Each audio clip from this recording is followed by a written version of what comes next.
We have the good fortune of having the good doctor with us 3 days a week and has done that throughout the pandemic. Good morning, Dr. K. Good morning, Jack. Since we have a little extra time this morning as opposed to your Monday and Wednesday appearance, let's take a minute and talk a little bit about Healthwatch USA, what it is about, and give us a little preview of what's coming up. Well, we're a nonprofit national organization that emphasizes patient advocacy, quality of health care, and also research integrity. And we've been concentrating over the last decade on infectious diseases. So this COVID-19 pandemic and analyzing what to do and strategies to confront it is kind of right up our alley. Yeah.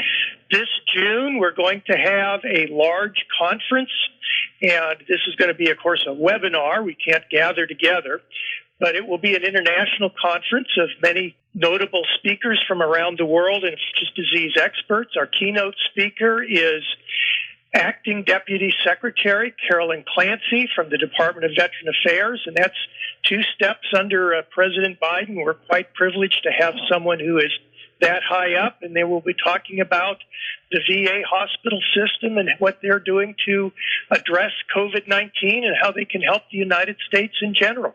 So we're quite excited about it. There's no charge. It's free. Healthconference.org is how you learn more about it and sign up for the conference.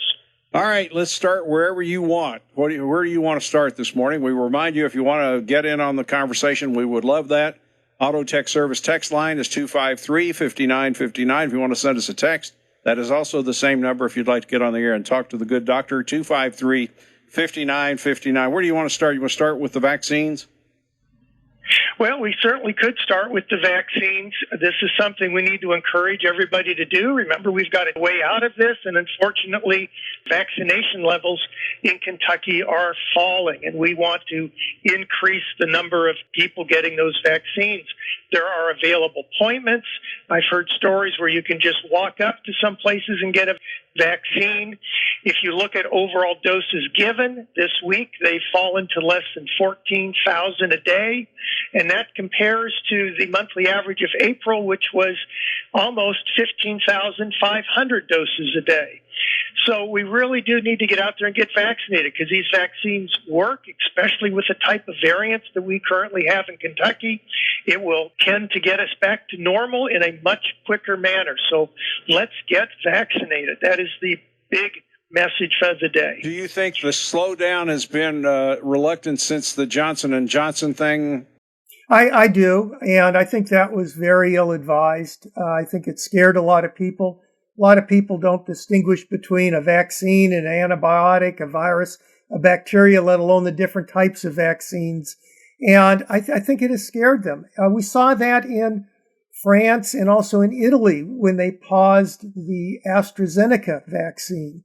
They had a slowdown in vaccinations, which led to a surge in cases. And unfortunately, the Johnson & Johnson vaccine was targeted for the rural areas where it was hard to get to, and we had a lot of vaccine hesitancy in those areas. So that compounded each other and tends to put us in a bad situation. Now, on the upside, which I think is very good news, Moderna has recently announced that they have increased their storage time in a refrigerator up to 7 months. And Pfizer is also starting to distribute in smaller quantities. That's better for rural areas. So these other vaccines, it looks like they're taking up the slack. That's very good news. And as you know, these vaccines now have a pretty good safety record. People have been using them for many, many months now, since last November being in almost the general public.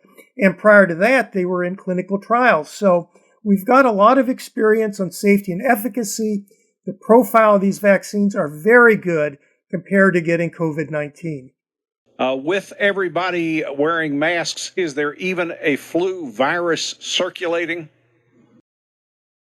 Well, there is a very, very small amount, but this pandemic actually crushed the flu. And as you know, when you go in and see a doctor with sniffles or respiratory problems, almost everywhere will also do a flu test.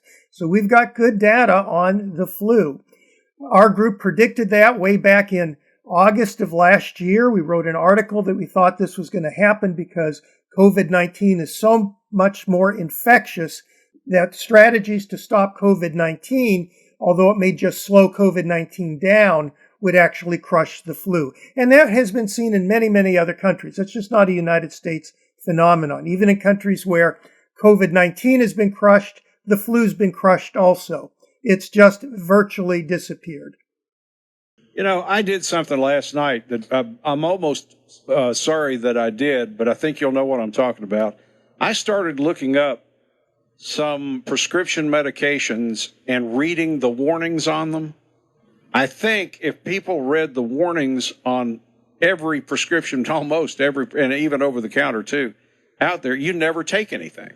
Because I mean, they're so thorough, and they're giving you odds of this could happen. And you see this even on TV. Half the commercial are the potential side effects. And I think sometimes, I think we need them, obviously, but I don't think very many people, when you get that prescription filled and it comes with a little set of instructions or a little bit of information about it, ever sit down and read them, because they're, multi-page things. But some of that's part of the problem is we heard about Johnson & Johnson and what 6, they've come up with others, I know, but originally 6 women out of almost 7 million people. And how do you feel about that? Well, definitely. It's very difficult to judge risks. And when you start talking about 1 in a million, people equate that to 1 in 1,000. It's just a couple of zeros. But believe me, these vaccines, the type of problems that they're experiencing is far less than problems you would get probably from Tylenol, from aspirin, etc. When you compare it to COVID-19, there's no question you want to get the vaccine. One of the other problems that has come up, and people have started to worry about this in Israel, again, very, very rare, maybe 1 in 100,000, been saying, well, some people have a myocarditis from this. Well, the problem is, how can you tell? 20% of people with COVID-19, mild infections, are reported to have myocarditis. So you can't tell. I mean, this is just spillover from COVID. So these vaccines are very, very safe when you compare it to COVID-19. And when you start talking about things that occur in 1 in 100,000, 1 in a million, it's very difficult to relate that to causality, and also to say, well, this group is safe, that group is not, because there's no groups. It's just occurring too infrequently. Okay, here's another question or two, and then we'll take our break. This is a question that everybody's asking, and we've dealt with it before on the program, but Jeffrey says, if we follow the science and science tells us that the vaccine is effective, why are we told to wear a mask even after being vaccinated? Please cite the science involved in this requirement. All right, that is a very easy one, because it's really kind of all or none type of thinking. The vaccines themselves are effective in reducing symptoms of variants. In other words, they make your disease better if you get one of these bad variants, but you still can become infected and spread the virus, even though you may not get symptoms. And that is the reason. That's how the vaccines are designed to work, actually. Snuff out and kill the virus in your bloodstream, not necessarily going to stop the spread in your nose, especially of these variants. Now, the wild type virus, data indicates it's probably pretty good at doing that. That's the current virus we have in Kentucky.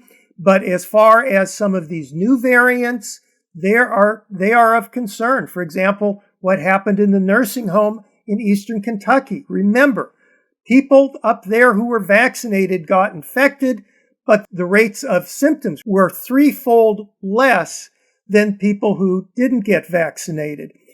And the rates of hospitalizations were much, much smaller. So we really do need to get vaccinated. John has a couple of good questions. He's got 2 different texts here on our Auto Tech Service text line. I'll get them both on. I wonder why the vaccine is not more available in private physicians' offices. I think people would be more at ease if their doctor was offering it. Okay, that's the question. Why is it not available in your physician's office? Well, right now it has to do with storage and the quantities that they're shipped in. So that's the problem. And that's why I was saying Moderna and Pfizer are really addressing that. The Johnson & Johnson vaccine was the one that was ideal for physician offices. And unfortunately, a lot of people are kind of down on that vaccine, both from the reported problems in side effects and also manufacturing. I can tell you people are on top of it. It is a safe vaccine, but still, I think it's going to slow down on its distribution. Okay. Bill wants to know, can you have COVID-19 and flu at the same time? Because if you felt sick in the past year and you get a COVID test, but not to the doctor's office and have a flu test, I guess the bottom line is, can you have flu and COVID at the same time? I guess you could, couldn't you? Definitely you can. There have been reported cases, but luckily that's rare because, as I've said, the flu has just been crushed with the wearing masks and the public health strategies that we've done. And that's a testament to A, public health strategies prevent the spread of viral pathogens, and B, that COVID-19 is so much more infectious than the flu. Here's another one. This is from John. Says, when I was young and in elementary school, the health department came to the schools and gave us shots. Of course, the health department, as it was then, has been done away with. Maybe it wasn't such a bad idea. Yeah, I do remember that too. Well, yes, and I believe some schools are set up to give shots, but they are voluntary. Remember, these vaccines have been approved under an emergency use authorization. So that's not formal FDA approval. And until that happens, I don't think that anybody's going to be mandating these vaccines. But nevertheless, all of the experts, I think the vast majority of the doctors and public health officials will be stressing to get the vaccines. And you just have to look at what's going on in India right now to see how lucky we are to have these vaccines available and to prevent that fate. Yeah, you have any new information about India? No, just everything I have read has just been horrendous. Cases that are tallied are almost 400,000 a day with 3,500 deaths, but the docs I've talked to and also that have been on the news media say that that may be actually a huge underestimate, that the true figures may be 30 times higher. But there's a number of take-home messages. One is, this is not a hoax. There's not a big political divide in India like there is in the United States. Two, hydroxychloroquine doesn't work. It was really used in India to prevent malaria. Doesn't look like it did much to prevent COVID. And those are things that we've been stressing. And third, I think, is that when you look at large outdoor rallies, such as religious rallies or political rallies, and these are going on in India, that is one of the things that they think has really spurred the spread. So again, large rallies, large events, even though they're outside, you still need to wear a mask. All right. Another call. This is Laura. Good morning, Laura. Good morning, Jack. Good morning, Doctor. Listen, you were talking about the healthcare system in a meeting you were going to. Nursing school is taught in community college. That's only 2 years. And we need a lot more nurses. The healthcare system in India is collapsing under the numbers of the problem, and our healthcare system really needs expanded. So any help that they can give for more community college would expand the number of nurses. Also teaching science all the way up, starting from grade school. Thanks. Right. Thanks, Laura. Any comment?